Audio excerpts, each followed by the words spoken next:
Pre-statistics.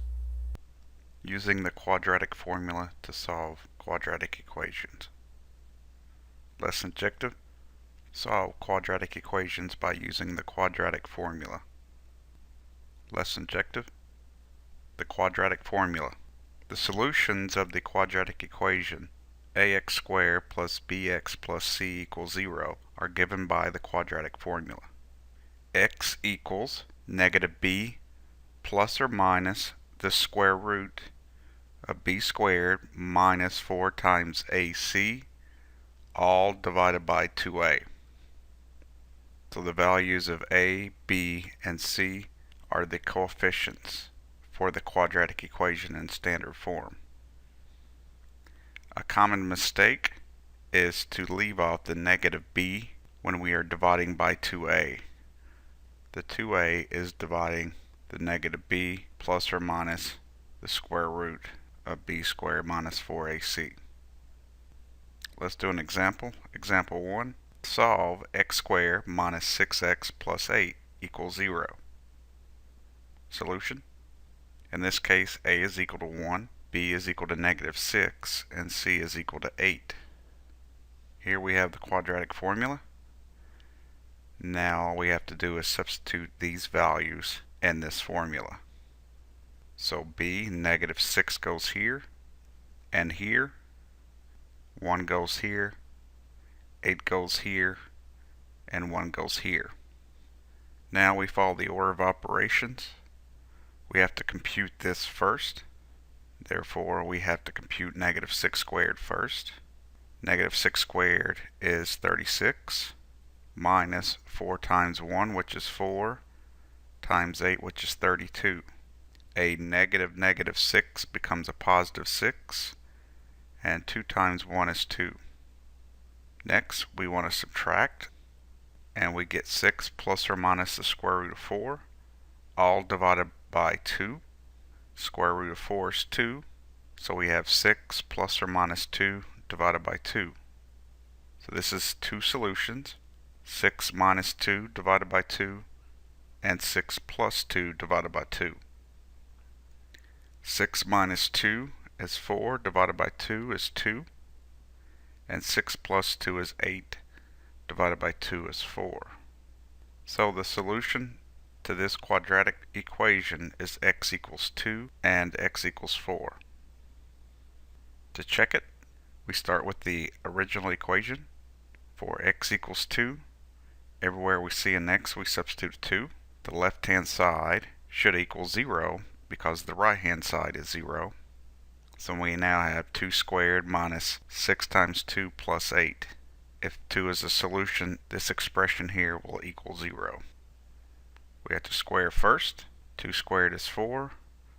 6 times 2 is 12, plus 8. Next we subtract. We get negative 8 plus 8, and that equals 0.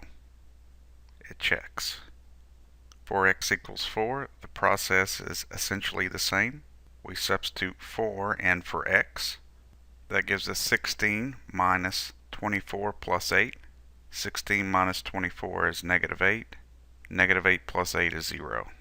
It checks. So we have verified the solution algebraically. To verify using the graphing calculator, we type in the quadratic equation in y1. We press graph. It appears that we have an x-intercept at 2 and one at 4. To check it with the table, we hit second graph. We can see when x is 2, y is 0. When x is 4, y is 0.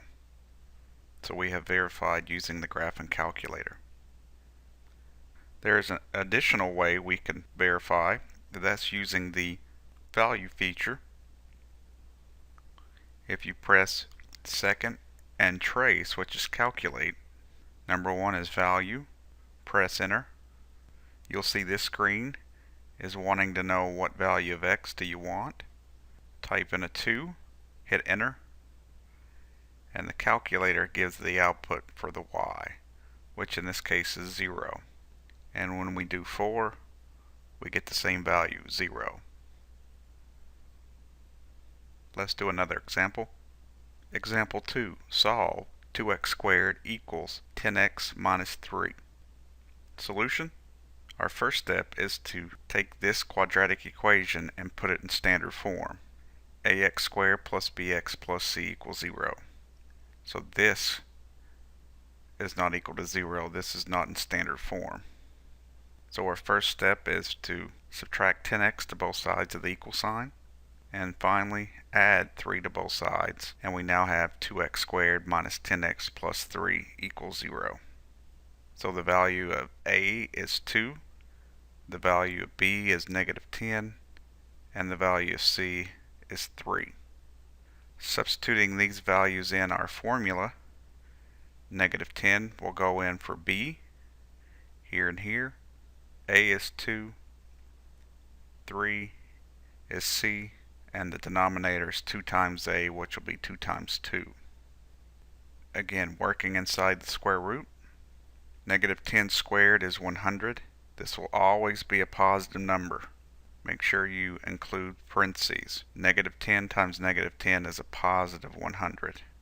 4 times 2 is 8 times 3 is 24.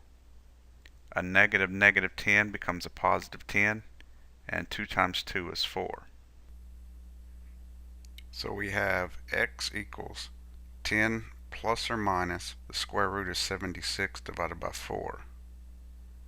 Square root of 76 is not a perfect square, it's an irrational number, so this is our exact answer, and we can approximate the square root of 76 if we need to. To approximate, we first split the plus and minus up. So the first one is 10 minus the square root of 76 divided by 4. Using your calculator, the square root of 76 is approximately equal to 8.72. I take 10 minus 8.72. I get 1.28. And finally, the last step, I divide by 4. And we get the approximation of 0.32. The other half is 10 plus the square root of 76 divided by 4.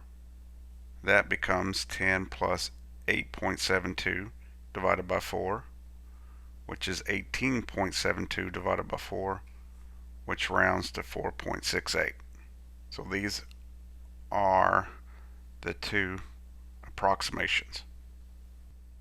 To check the solutions algebraically, I go to the original equation, and everywhere I see an x, I'm going to substitute our first solution, 0.32. The left-hand side should equal the right-hand side. The right-hand side we have 0, so the left-hand side should equal 0. We square first, multiply by 2, multiply by 10, and then combine the three terms, and we get 0.0048, and that is approximately equal to 0. It checks. To check the other solution, we do the same thing. This time we substitute 4.68 in for x. Following the order of operation, we again get 0.0048, and that's approximately equal to 0. It checks. Using the graphing calculator, we go to y1, put in our equation, hit graph, and we can see here are our x-intercepts. Using the table command, we can see a sign change in between 0 and 1 and between 4 and 5. Using the value command, which is second and trace, then number 1, we can type in our approximation, 0.32, hit enter, and we see the output is 0.0048. For the second solution, we do the same thing, and again we get an output of 0.0048. If we use our exact answer, which is 10 minus the square root of 76, all divided by 4. And don't forget your parentheses here. 4 is dividing this whole expression. And hit enter. We get a value of 0. For the second solution, 10 plus the square root of 76, all divided by 4, we get a value that should say 0, but this is negative 1 times 10 to the negative 12 power, which is very, very close to 0. So this checks.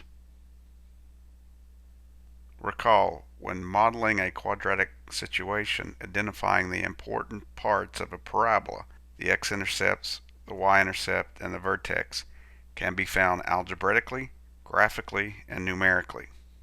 Using the quadratic formula is the algebraic way to solve equations and define x-intercepts of a parabola. Thanks for watching.